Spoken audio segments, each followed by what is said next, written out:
No mundo maior. Nós temos lido alguns trechos desse livro, cujo autor é um espírito na psicografia de Francisco Cândido Xavier. O espírito André Luiz foi médico na Terra, no Rio de Janeiro. Estamos aqui lendo umas partes do capítulo 10. É o capítulo 10 lá ainda. Dolorosa perda. E é uma advertência aos que são pais e mães, que ensinam seus filhos, que dão muita facilidade para os filhos. Os filhos têm que conhecer que no mundo há limites. E esse é um capítulo em que a mãe não oferecia limites para as vontades da sua filha. A mãe faleceu, 8 anos depois a filha engravidou e partiu para o crime do aborto,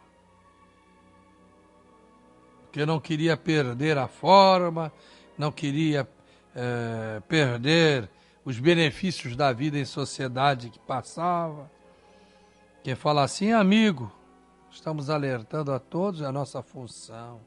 Estamos em plena revolução mundial dos espíritos. Espiritualidade não é moda, ela ficará para sempre. Porque nós somos espírito na definição de Jesus. A mulher samaritana no poço de Jacó. Ele disse, Deus é espírito e importa que assim seja adorado em espírito e verdade, é claro.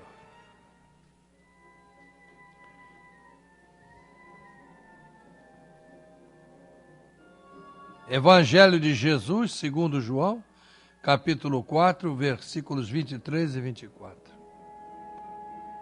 Mas vem a hora e já chegou de Jesus,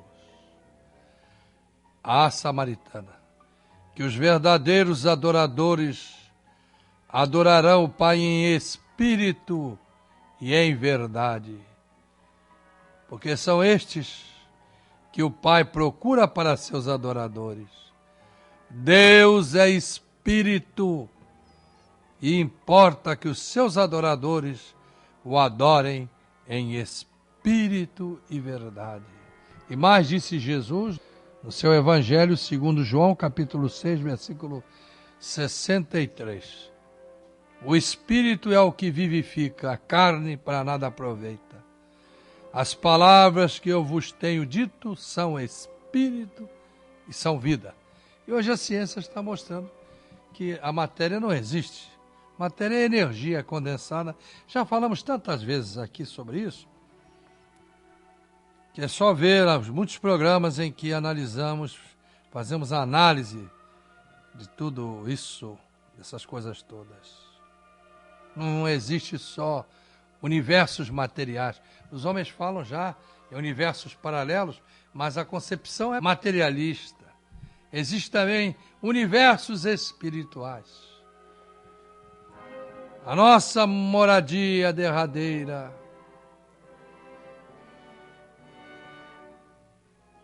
cujas dimensões maiores iremos alcançando à medida que vamos evoluindo, reencarnando, evoluindo. Mas, pai, eu vou sair desse programa.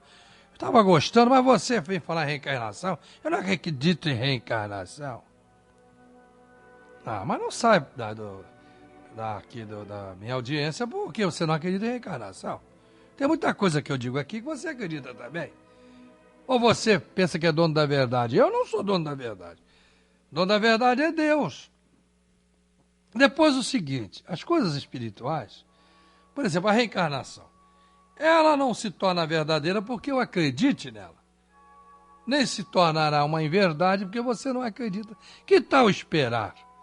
O mundo está cada vez mais com a mente aberta para as coisas. Não existe mais o crê ou morre. Depois de Lutero, grande Lutero, veio o livro-exame da Bíblia Sagrada. Mas Moisés proibiu lá. Moisés não queria que o povo hebreu se desfizesse mais do que tinha sido desfeito desde os tempos de José, com as vacas magras e as vacas gordas, do sonho do faraó Ixo. Os Ixos estavam dominando o Egito naquele tempo. Ele decifrou o sonho, depois veio o pai dele, vieram os irmãos, e ele pediu que viesse Benjamim também. E muitos hebreus vieram para o Egito, porque já eram 7 anos de vacas magras para o mundo. E o Egito tinha se preparado, como o Brasil deve se preparar, porque vai acontecer. E eu não estou falando aqui baseado em profecias dos profetas de Deus ou dos verdadeiros videntes. Estou diante o que está sendo escrito perante o aquecimento global da temperatura. Não, de vez em quando acontece isso na humanidade, mas você acredita que esse modo estúpido que nós vivemos aqui, um progresso de destruição, não está afetando também, não? Se vem aí uma fase de aquecimento, que seria natural, já nos fará sofrer. Mas com essa ajudinha aí, até dos fumantes, que são milhões fumando, e corta a árvore, e assoreia os rios vão secando.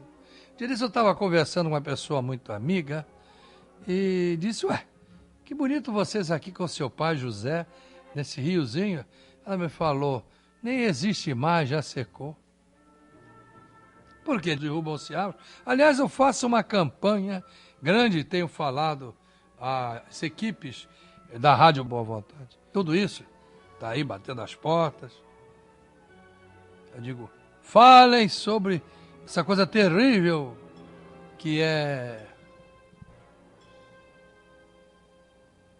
não haver árvores. Não, árvore não traz chuva, não sei o quê. Quem mora perto de lugar que tem árvore sabe que chove mais. Lá no Rio de Janeiro é assim. Não adianta, meu irmão. Isso virá sobre todos nós, se não nos soubermos comportar. Bom, Brasília, eu adoro, claro, construir lá o Templo da Boa Vontade e o Palácio, estão sendo cada vez mais visitados, continuam sendo os monumentos mais visitados. Bom, mas vamos ver aqui o que ocorreu depois de a mãe de Cecília ter aparecido para ela. Tá falando de espírito, Paiva? Rapaz, para com essa história de confundir espírito com assombração. Eu já disse, assombração somos nós, quando não nos comportamos bem e fazemos o mal. E nós somos assombração, vivemos a assombrar a vida alheia. Mas espírito, você não pode ter medo de espírito. Você é espírito. Acabei de ler Jesus aqui, falar a samaritana, que Deus é espírito. Evangelho segundo São João, capítulo 4, versículos 23 e 24. Evangelho de Jesus. Por isso é segundo João, segundo Mateus, segundo Marcos, segundo Lucas. Apocalipse também. De Jesus segundo São João. Mas diz aqui, mas vem a hora, é Jesus falando, eu estou repetindo, e já chegou em que os verdadeiros adoradores adorarão o Pai em espírito e verdade, porque são estes que o Pai procura para seus adoradores. Deus é espírito e importa que os seus adoradores o adorem em espírito e verdade. E aqui a segunda epístola de Paulo aos Coríntios, capítulo 3, versículo 17. Ora, o Senhor é o Espírito, e onde está o Espírito do Senhor, aí há liberdade. Que é, claro, disse Jesus, conhecereis a verdade, de Deus, é claro. E a verdade, de Deus, naturalmente, vos libertará. Então não há surpresa nenhuma. Agora fica feio você cumprido aí com medo de espírito. Essa não. Mas que falaram para mim, que se falar em espírito, eu perdi da minha alma. Como é que você perdeu a sua alma se você é espírito? Jesus diz que é espírito. O que que Moisés não queria, depois daqueles 400 anos de escravatura, é que os hebreus, que eram monoteístas, seguissem os ensinamentos politeístas dos egípcios daquele tempo. E as ligações que eles tinham com o mundo espiritual, os egípcios naquele tempo, não eram nada agradáveis. Era para pedir coisas mesquinhas. E ele queria que aquele povo, o povo hebreu, que era monoteísta, dirigisse direto ao Pai Celestial, ao Deus único. Era o combate entre a crença do Deus único que vinha se impondo por intermédio dos hebreus, os judeus de hoje, e o politeísmo. Depois o pessoal confundia os espíritos com deuses, eram deuses. Mas olha, eu preciso ler a resposta da Cecília à mãe dela, depois de toda aquela peroração e de toda aquela dor da mãe da Cecília tentando impedi-la de praticar o crime do aborto. No Mundo Maior, capítulo 10, Perda Dolorosa. Foi então que Cecília, infundindo-me, diz André Luiz, assombro pela agressividade, objetou em pensamento. Como não me disseste isso antes, quando eu estava em fase de crescimento, quando ainda estavas comigo na carne? Na terra, sempre satisfazias os meus desejos, por menores que fossem. Nunca me permitiste o trabalho, favoreceste-me o ócio, a preguiça, fizeste-me crer em posição mais elevada que a das outras criaturas, incutiste-me a suposição de que todos os privilégios especiais me eram devidos, não me preparaste, enfim. Agora estou sozinha. Tu já foste para o outro mundo? Com um problema atribulativo. Não tenho agora coragem de humilhar-me. Esmolar serviço remunerado não é o ideal que me deste, que me ensinaste. E enfrentar a vergonha e a miséria será para mim pior que morrer. Não desisto, nem mesmo a tua voz, que a despeito de tudo ainda amo. É-me impossível retroceder. A comovedora cena estarrecia. Observava eu ali o milenário conflito da ternura materna com a vida real.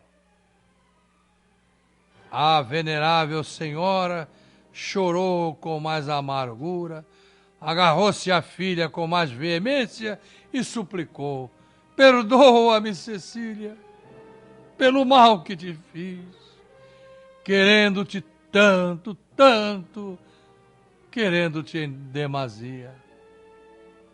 Ó filha querida, nem sempre o amor humano avança vigilante.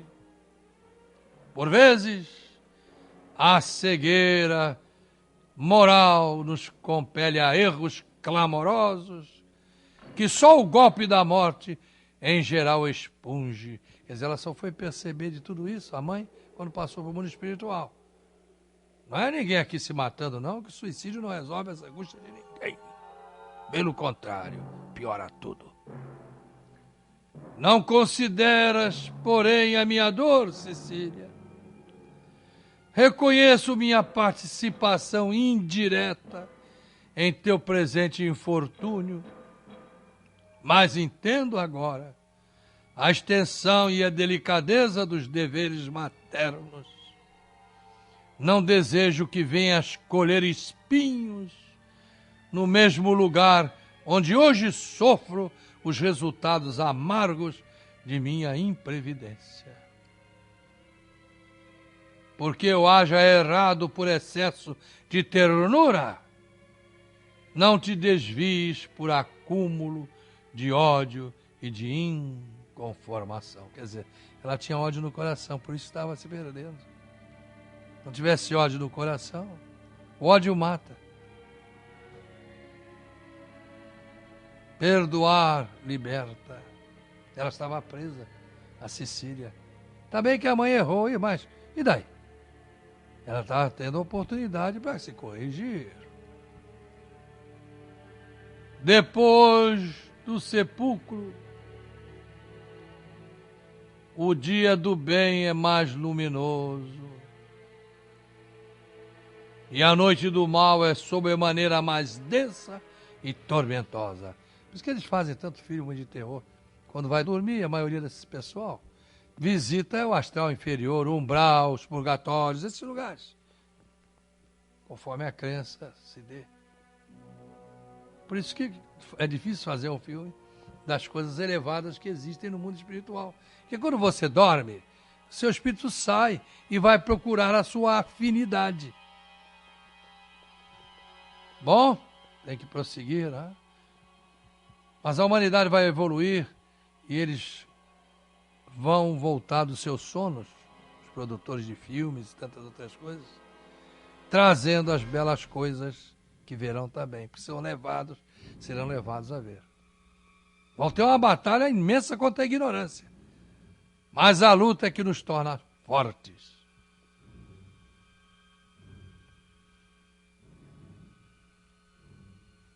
Aceita a humilhação como bênção, a dor como preciosa oportunidade. Todas as lutas terrenas chegam e passam. Olha o velho doutor Bezerra de Menezes falando. Notícias, malévolas, dores terrenas vão, passam. Ainda que perdurem, não se eternizam. Só o bem é eterno, não é? Jesus diz, aquele que perseverar até o fim será salvo. Na vossa perseverança, salvareis as vossas almas. E mais, conhecereis a verdade e a verdade vos libertará. Por isso, aqueles que querem libertar-se não devem deixar nos seus corações o mal. Fica do lado de fora, não entra. Senão derruba a pessoa. Todas as lutas terrenas, Cecília, prossegue a mãe da moça, chegam e passam, ainda que perdurem e não se eternizam. Não compliques, pois, o seu destino. Submeto-me às tuas exprobações, às tuas críticas. Mereces quem, como eu, olvidou, quer dizer, esqueceu, a floresta das realizações para a eternidade, retendo-se voluntariamente no jardim dos caprichos amenos, onde as flores não se ostentam mais do que por fugaz minuto. É tudo falso. O capricho humano só leva mesmo a... Os governos do mundo têm que preparar seus povos também para esse conhecimento. O terceiro milênio é para isso. Esqueci-me, Cecília, da enxada benfazeja do esforço próprio, com a qual devera arrotear o solo de nossa vida. É semear, né? Semeando dádivas de trabalho edificante, e ainda não chorei suficientemente para redimir-me de tão lastimável erro. Todavia confio em ti, esperando que te não suceda o mesmo na áspera trilha da regeneração. Antes mendigar o pão de cada dia, amargar os remoques da maldade humana aí na terra, que menosprezar o pão das oportunidades de Deus, permitindo que a crueldade nos avassale o coração. Ah, mas então é que eu tenho que ficar na miséria para agradar a Deus? Não. Jesus diz, conhecereis a verdade de Deus e a verdade de Deus vos libertará. Evangelho segundo João, capítulo 8, versículo 32.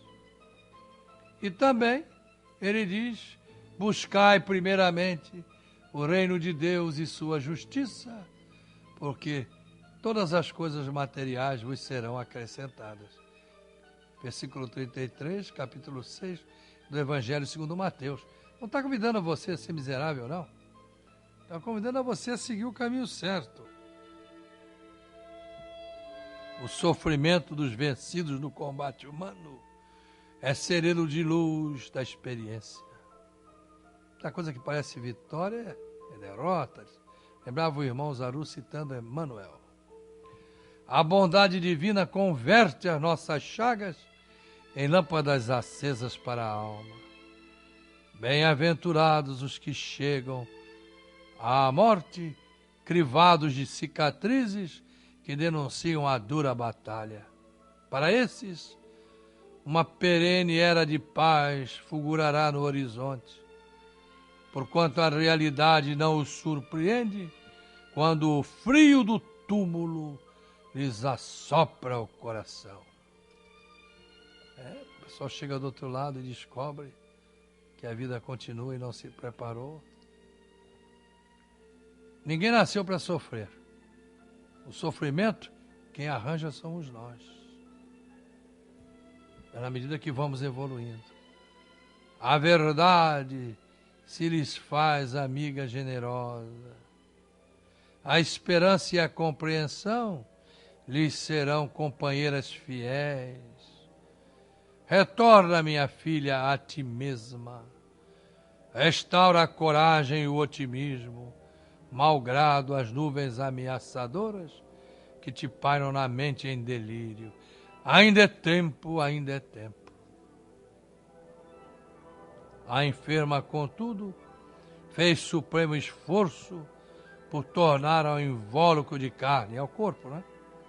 Pronunciando ríspidas palavras de negação, inopinadas e ingratas, desfazendo-se da influência pacificadora de Calderaro, que era o assistente espiritual ali presente, o anjo da guarda, que a mãe da Cecília chamara, regressou gradativamente ao campo sensorial, em gritos roucos.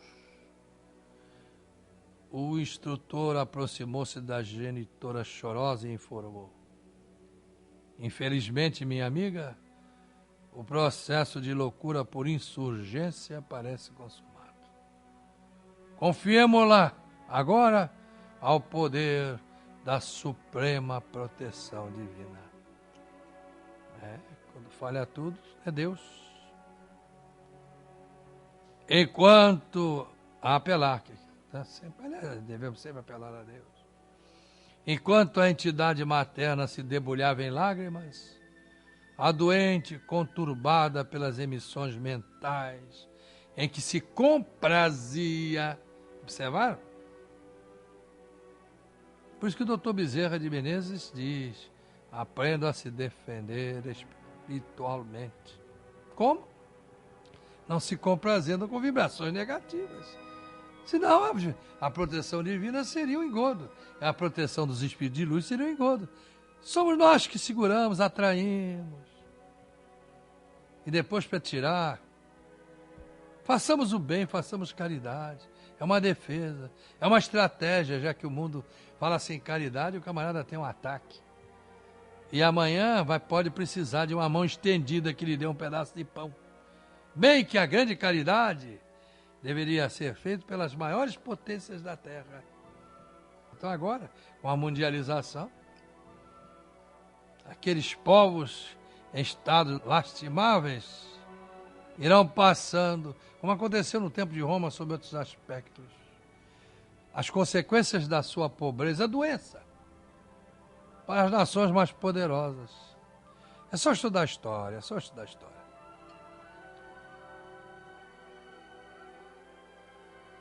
Mas a menina lá, Cecília, enquanto a mãe chorava, ficou: não posso mais, não suporto a intervenção agora, não quero perder um minuto. Fixando a companheira por alguns instantes, com terrífica expressão ajuntou: tive um pesadelo horrível. Sonhei que minha mãe voltava da morte e me pedia paciência e caridade. Pesadelo? Poxa. Não, irei até o fim. Inspirada pelo meu orientador, a enfermeira fez ainda várias ponderações respeitáveis. Não seria conveniente aguardar mais tempo?